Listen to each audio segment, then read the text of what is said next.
Hey everyone, it's Nick from Tabletop here. I am so happy to say that Tabletop is back with new episodes starting next Monday. But before then, I wanted to give you a little bit of a sample of a wild magic. You might be asking, Nick, what is a wild magic? Well, it is our Patreon only podcast, where we talk about everything and anything we want to with no limits on us. It's great, it's ad-free, and here is a small preview. We talk a little bit about movies, some TV stuff, and then we start into D&D 2024 rules. We have a full episode coming out on that in November, but this is a little sneak peek of where we are thinking it is going. All right, thanks everyone, and I am so excited to talk to you all next week with Eerie Games. Goodbye.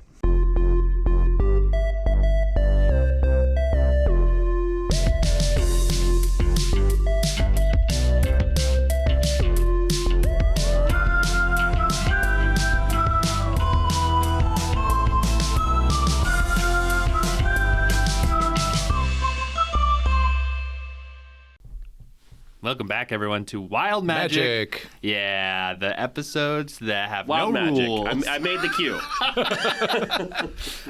We're here today to talk about whatever we want. And thank you so much for being a Patreon subscriber and listener. We do this because you guys are the best. How are you guys? Who else is in the room with me today?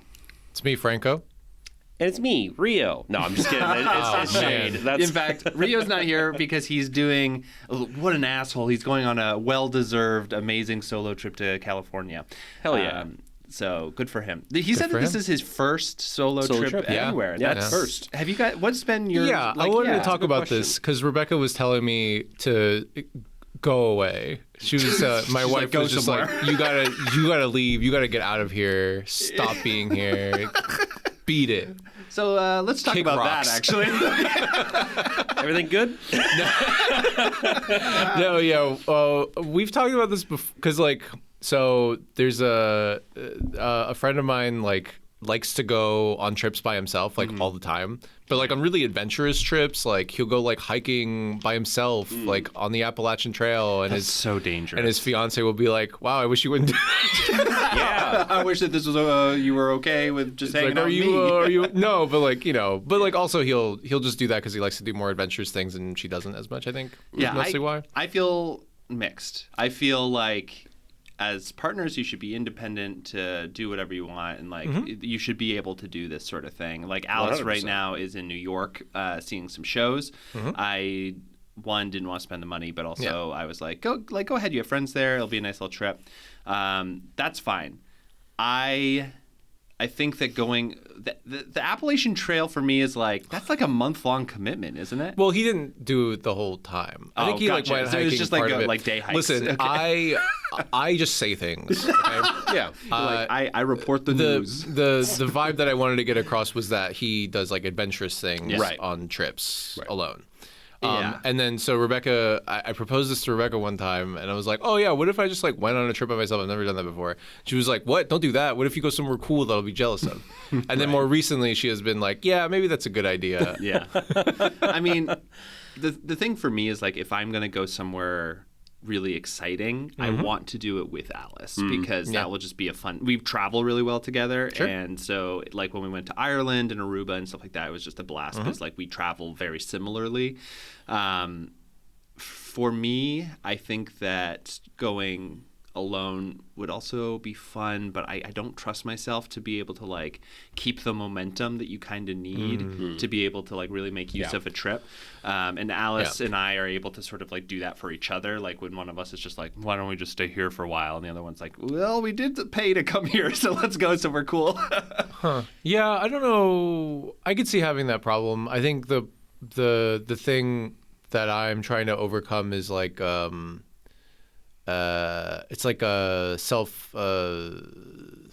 a wanting to be able to be self-sufficient type of thing, build more confidence and stuff again, and just be oh, I can get around on my own, which I can do. Yeah. And so, but it's sort of like a muscle that's unpracticed since the pandemic.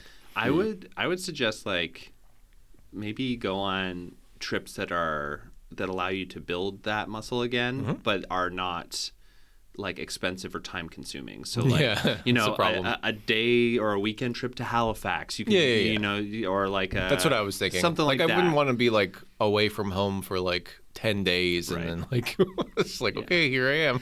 I mean, another way you could do it is like you could go somewhere and then she could come halfway and then you could finish the trip together. You know, so you're like, a cool idea. and then you could kind of be like, I kind of know this place now. Let me show you the sights and like kind of show her around. You know, that could be cool. That's cute. Yeah, that's a good idea actually. Yeah. Rebecca does this thing where she likes to vet things for me before we go because she's like, you are really like I don't want you to have a bad time. Yeah. Because you're I don't know. I think she is like both very like nice as a person, but also like you're such a fucking brat because Brat Summer. Yeah. Sorry, it's October or something. I don't know when this is coming out. This will come out end of September. Got it. Yeah. Well, summer just ended, so. Yeah. What were you gonna say, Shade? This is an interesting thing, which I think is a phenomenon. Anyway, no, I think in a lot of cis heterosexual relationships, women tend to be very caring about men's needs in this way. Yeah, totally. It's like male suffering is intolerable, but female suffering is tolerable. Is normal. Correct. Yeah. And that's not to say, because I know you're a good partner and you care about Rebecca a lot. Well, yeah, because I'm always like, why can't I come? And she's like, I just don't know if you'll have a good time or not. And I don't know if I'll have a good time or not yet. And so I'll just go and check it out. Yeah, and but there is a burden of planning for women a lot. And this is something that I know I'm guilty of as well, where Jackie will take into consideration things that I'm just like not super actually worried about, and it's okay if I am a little bit stressed about something, and so that's funny. That happens to me too. Yeah. That's it, that's life. I'm stressed about everything, so it's okay. Well, also though, Shade, you can accept help. It's okay. Alex, it's like that really, I'm weak. I don't need help. That really intersects. Like that's all true, but that intersects with all of our particular hangups, which is like Shade is bad at accepting help, and I am a brat. I am very picky and stuff. And so it's like yes, this is all true, and like feminism is important, but also we also do have like we have our which flaws. Is probably Here's the thing, though. What I've been doing, and I have no flaws, so I know that this is the right way. Okay, can't fucking wait for this one. But what we do when it comes to this the guy planning... just turned 30 and he thinks he knows everything. 31, actually. So what we actually do, which I really enjoy, and it kind of takes the burden of planning off of one person alone, is that we like make a Google Doc, we throw a bunch of things that we find into it, and then we sit down together and we plan a thing so that we can be like, I'm so excited for this. Like, this is like definitely number one for me. And then we sit down and we plan stuff. And we also have, and this was actually financial advice from a person I worked with on my team a year ago. And he was like, because Alice, traveling is very important to her. She wants to be someone who is well traveled and like of the world, I guess. And so, and I feel kind of bad, but like it's not as important for me because I have traveled a lot when I was in college because of necessity. But what we do is we put $75 each out of each paycheck into a shared account, and like in 6 months we have enough to go somewhere, right? And so the burden of like putting money on a card or like booking something like an Airbnb is also a little bit removed, because during that planning session we can be like, oh, this Airbnb's awesome, like put it from the shared account and let's like book it now. And so it just works really well. Yeah, I like it. I'm sure that she does more planning than me just because she likes to. Sure. But it becomes like part of the event. Has she been socialized to like it? That's fair enough. Yeah, I would say, so like you, Nick, I did a lot of solo traveling when I was younger. I did the whole archaeology thing for a good while. Oh, yeah, that's right. You probably went all over the place then. I mean, really, it was two big digs. Yeah. But I also... one in Boston. Yeah, that's right. The big dig. That was his fault. Blame me. No, I was in Israel. That's a Boston joke. Yeah, that's like a very niche. Yeah. Let me just segue because it's such a Boston joke. My friend. Oh boy, I can't wait for this. My friend did a sketch show with his sketch troupe called Field Trip. They're awesome. You should look them up. But they were doing an hour and 20-minute show of just all original material and everything. And there were like through lines through it. And one of them was, and they got me to be the voiceover because I do these podcasts, a podcaster talking about the big dig. So it's like there would be like scenes where like the lights would come up and one of them would be like have headphones and they're like, I wonder what he's listening to. And it's just like, how big really was this big dig? That's really funny. So silly. So no, I was in Israel, Palestine, and Turkey, and I've gotten a few other places, but all of my travel besides that, or even that really, because it was for my studies, has always been work related, unless it is with Jackie, in which case, occasionally we'll do fun things. She definitely goes on more solo trips, but it's like to see family and stuff usually than I the ever burden. Will. I dragged Alice to Maine enough, so I think that we're starting to try to make like our nice weekends out to be elsewhere. Other places, you know. I get that. I didn't travel in college, unfortunately. I did go to Peru. That was the first time that I'd been back to Peru since I left when I was a kid, when I was like 20 or so. And then I think apart from that, they've all just been like big trips with Rebecca, or like there was a frequent trip that I went on to Toronto for a conference called eBook Craft, rest in peace, which was super fun. And then like I just went back every year. Toronto's a cool city too. Yeah, it's really cool. It's like a clean New York. Yeah. For now. Yeah. It's really no scaffolding and trash is not on the street everywhere. It's very like it's very diverse. Yeah. Like it's like cool it's like city. A super multicultural city. We went to this Kensington Market, that's what it's called. Yeah. It's like all these like food, all these like little restaurants and stuff that are just Gideon always said it was one of the great cities. Who's that? No one? Scott Pilgrim? Oh yeah, sorry. No, that does sound not an familiar. incel. I recently had, or didn't have to. I recently rewatched it with some friends who had never seen it, and I was like, okay. Does this age well? Yeah, that era is very hard to find a movie that is like really holds up. You know, like I watched. I think I already told you guys. I watched Forgetting Sarah Marshall, and and that was bad. It's bad. You're like, wow, I'm supposed to root for this psycho. I did watch the Dracula clips that you sent. It's though. so good. The Dracula clips are really Dracula good. with Keanu Reeves? Dracula. No, so in Forgetting Sarah Marshall, Jason sorry, Segel, the damn puppet show. Yeah. Sorry, Though I'm very interested in the felt like you Keanu stopped Reeves listening Dracula for a second. movie. I've never seen it. Oh my god. Okay, so that's from the 90s. Oh, I just watched Interview with a Vampire, the movie and the series. Oh damn. But you tell us about Dracula. Well, okay.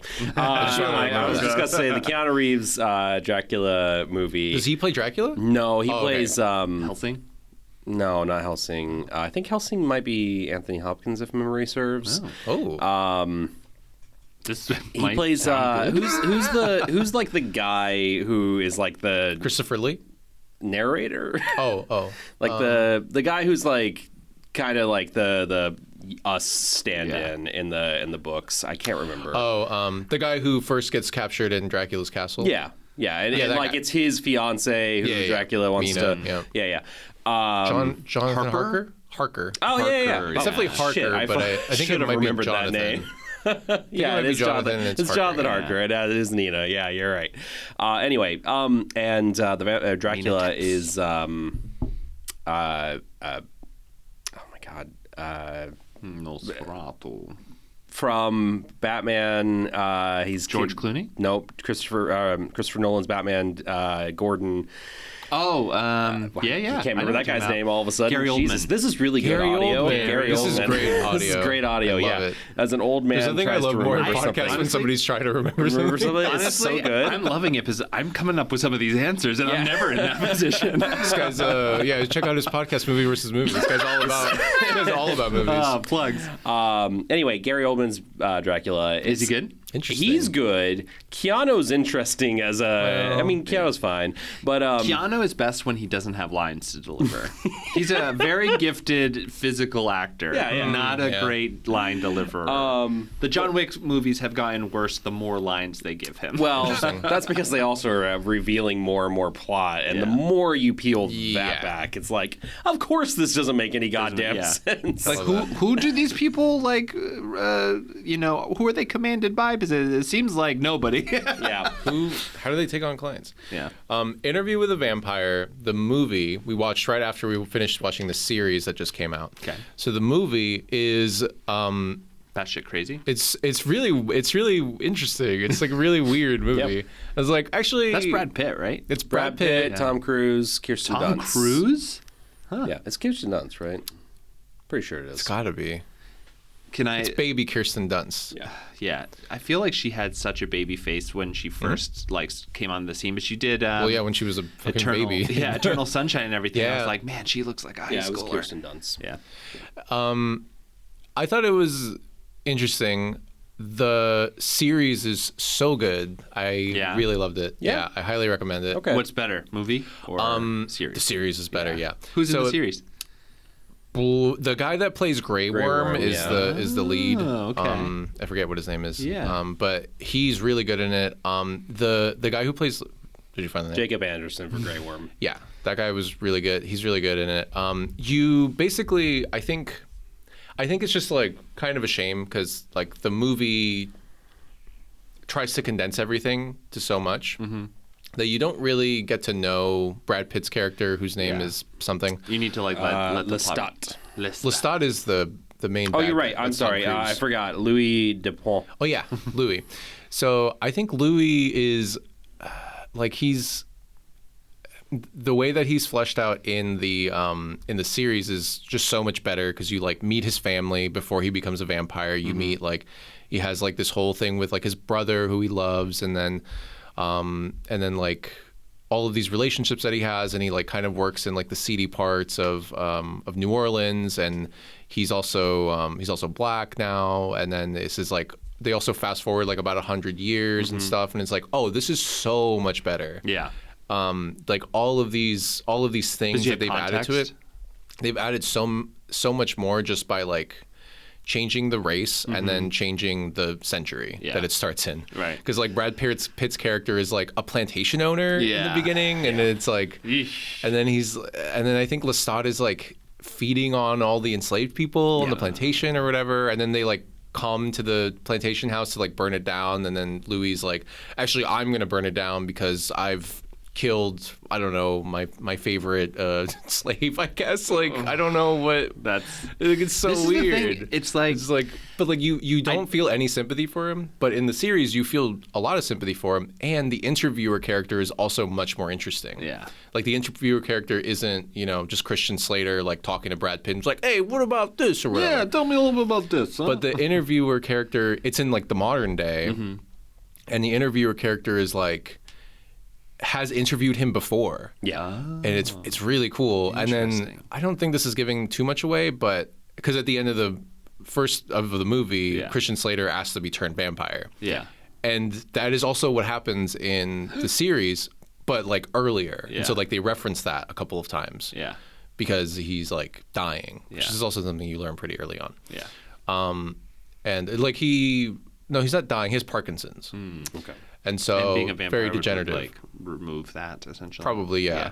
And so vampirism as medicine. yeah. Absolutely. Yeah. That's the weirdest thing about the movie is like when they turn Kirsten Dunst, like her hair becomes permanently curly and long. Yeah. Like a little like Shirley Temple or whatever. Yeah. It's so silly. Doesn't make any sense. It's like, really? Oh, and then the Lestat character in the series is so sinister and really good. Oh, and then also make them explicitly gay, like in a relationship, which is also a great change. Good choice. And so it's more like about their abusive relationship. Yeah. 100%. It's really good. Yeah. It's a really good series. Everyone should watch it. Unless that is not your bag, then don't watch it, I guess. I want to take a little bit of a right turn, but break. first I wanted to ask about. I feel like. So when I go back to watch old movies, I feel like there is a section of time, and it's like the 2008 to 2016, I feel like. Okay. Where I feel like culturally we have taken when you were like when you were like hated the Obama administration, is that what it is? But yeah, it's like when you were like 7 or 8 or whatever, right? We had 2 different types of jokes. but here's the thing about it. Teamed up on that one. Is that I feel like culturally we took like a 90-degree turn, like around a corner, and so now as we look back, that section of time is like not revisitable at all. Because every time I go there, like even to like 2000 movies that were released in 2014 and stuff, I expect better from them, and then you get like the R slur, you get like a bunch of just like really homophobic stuff. There's just like it's crazy. And when I listen and watch to movies, like movies in the 80s and 90s, it's like weirdly more progressive. It's weirdly more progressive, and then we hit this thing, and maybe it is during the Obama administration. Yeah, where everybody's like racism's over, so now we can like ironically say all this shit, and Dane Cook is cool. Or whatever, maybe it's that. I don't know. Like it just feels like we had a regressive moment, or that since then we have just had a very progressive moment, because like it is impossible. I think a lot of the recent progressivism is pretty performative, though. To be fair, yeah, sure. I would. It just it feels so performative sometimes. Yeah. Well, and I think that this is. I think that what you're so I would think more about TV personally, because movies are weird. They're very TV's where the culture is. That's I mean, truly. We were talking about this earlier too, because you were saying how movies like have like these big like waves of sort of effects, right? Like you're talking about. I was talking about antagonists, where like every 20 years or so there's a cultural shift where then Hollywood like reflects that back to us by showing who is the antagonist in our movies, kind of thing. And then but in TV I feel like it's always been like just kind of like everything's everywhere, except for maybe like because there's enough of a market in the Bush era when it was just like all the bad guys are terrorists. Always. But like you said, TV's where the culture is, and the TV shows of that time are like the big hitters are going to be things like The Office, Parks and Rec, 30 Rock. But have you watched 30 Rock and The Office again? Oh, of course recently? I have. Yes, because those are still no. I want to talk about that, because it's they absolutely have problems. Like I think that it would be very hard to launch The Office as it was, even like just modernizing a few things, but like same cast, everyone's. I mean, even if you look back at the English Office, like same thing. It's ooh, wow, that show sucks actually. The show's actually bad. I don't know why people like that show. I think it's really boring. Ricky Gervais had a moment during the time that we're talking about where he got like very popular. So. Ricky Gervais also is he sucks. Fucking idiot.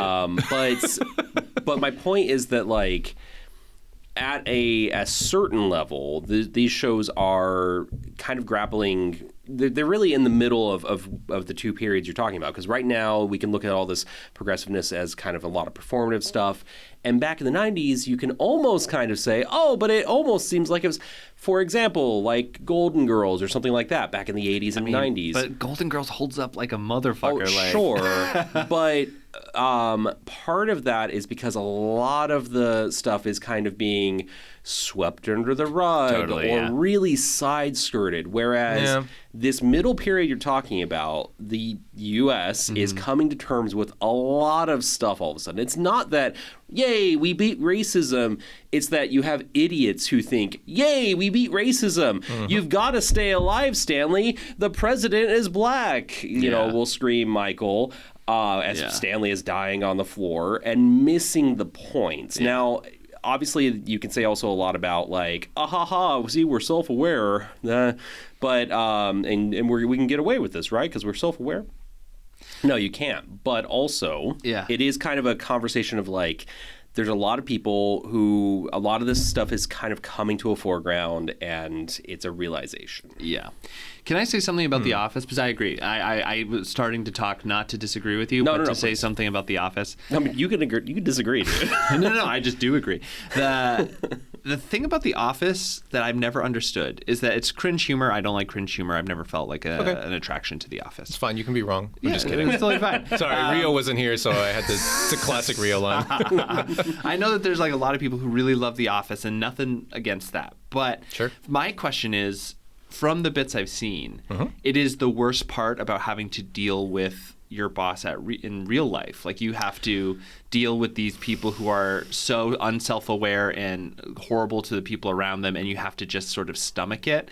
And to me, The Office is just like doing that in my spare time. You know what I mean? And I'm just sort of like, I don't know. But it's like, I'll laugh at him. But like, you also do that at work where you're like with your buddies, you're sort of like, wow, that was unhinged, you know? Like, I think like the idea, right, is like we're following our protagonist Jim, and then like it gets more and more outlandish as it goes along. You know, like it becomes more American because like the first season or so like feels very like dry, corporate drones, everything's bad. But then like it becomes like more cartoonish even in the second season. Yeah. And then I think the big draw is sort of like the relationship arc of like Jim and Pam for like the second and third season are all you need to see of the Office.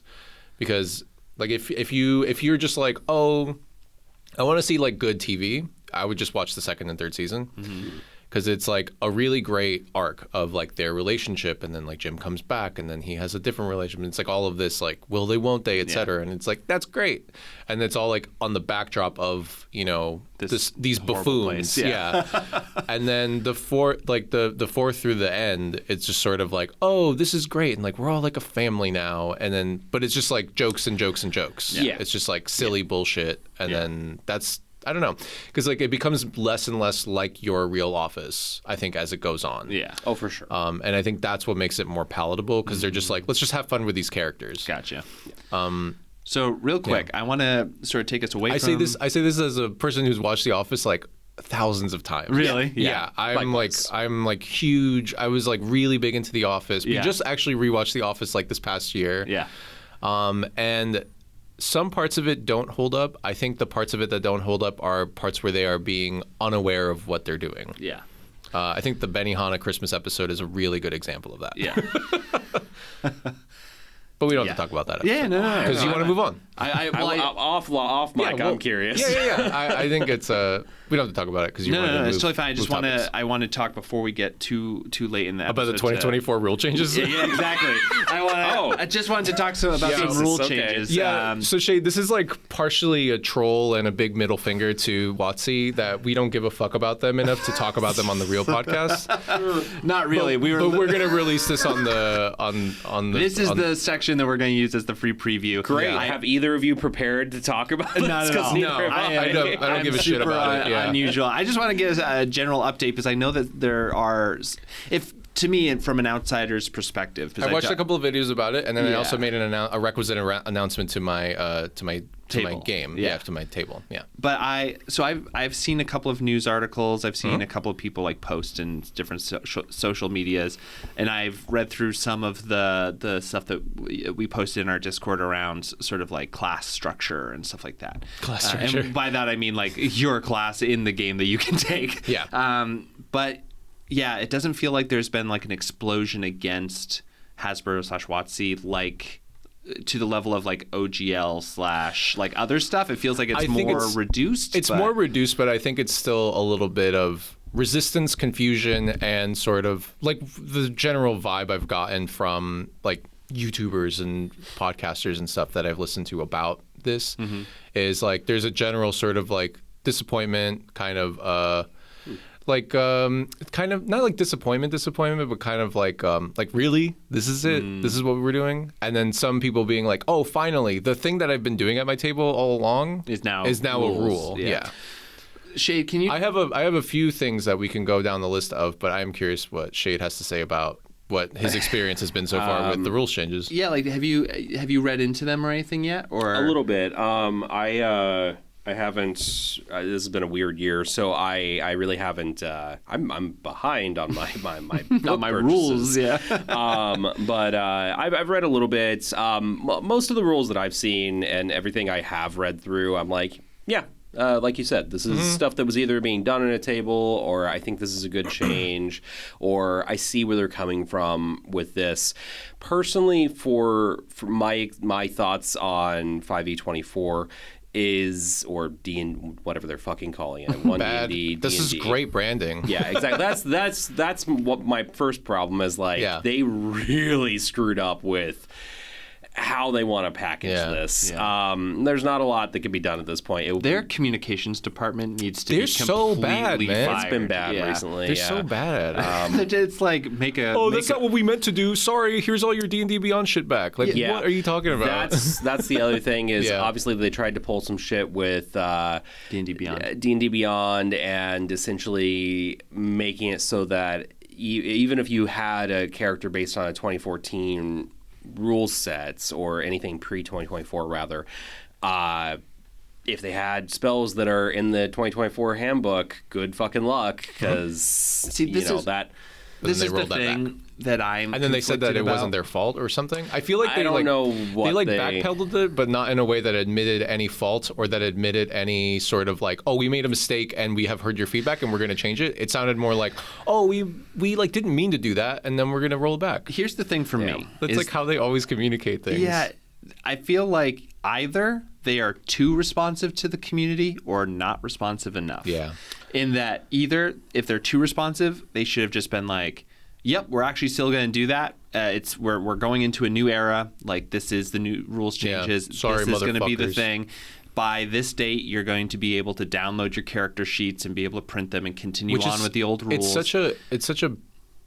It's like, just make a new edition then, because then we could still, like, it's sort of like, is this a new edition or is this replacing everything? Yeah, because it's supposed to be coexisting everything. So you now have just to support microtransactions, really. Correct, and you have they wanted it to be this backwards compatibility. It's Adobe Cloud all over again. It is. It 100% is. Yeah, and like what I was saying too is like the not responsive enough is that they should actually listen to the core response and then and adjust their campaigns and stuff.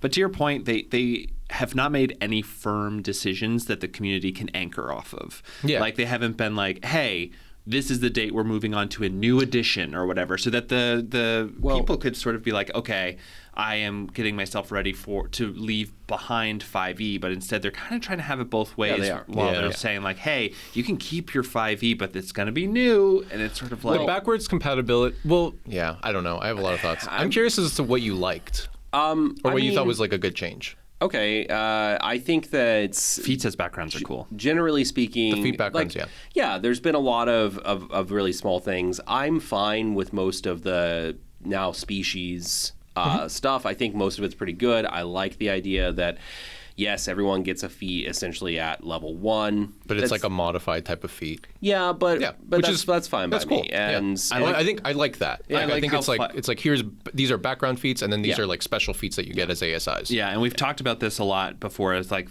wish list things, but like the fighters being able to specialize in a weapon and it gives them a little bit more tactical utility. In general are way cooler because they now have special things. Honestly, I think there's a couple of things with those that can get really clunky though. Oh, for sure. Yeah. Like, I mean, if you have the ability to use a weapon that can have the Nick property or a podcast that has the Nick property and you're not utilizing it, nice. You're really missing out. It's a really good property, but at the same time, I don't think that it's going to be so like if you don't do it, it's not world. But this is the thing that I think that I really think, because we've had this talk off mic. I just want to have it on mic a little bit because I think that I'm right, but I just feel as though they need to pick a date, pick a marketing thing, and like an event to have like this kind of moment. They just don't want to do that of transition because they want to transition to a like a video game model. And there it was, a free sneak preview of Wild Magic. The conversation goes on from there, and it's actually really, really good. So you might want to go to our Patreon, patreon.com/tabletops, and sign up today. If you don't want to throw some money towards the podcast, that is okay. I understand. You can also join as a free member, as we do drop little treats in there for everybody from time to time. All right, everyone. Thanks, and we'll see you next week for Tabletops.